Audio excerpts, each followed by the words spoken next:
পক্ষ প্রত্যবেক্ষক তিনি একজন ছাত্রীর সাথে ইফটিজিং করেছেন মর্মে আমরা উদ্ঘাটিত হওয়ার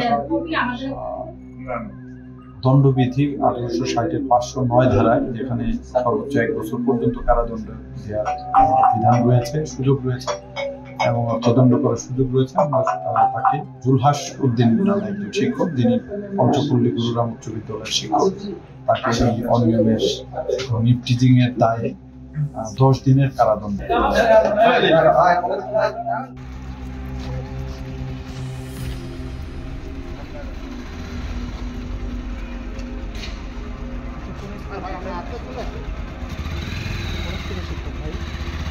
তারা স্লো করে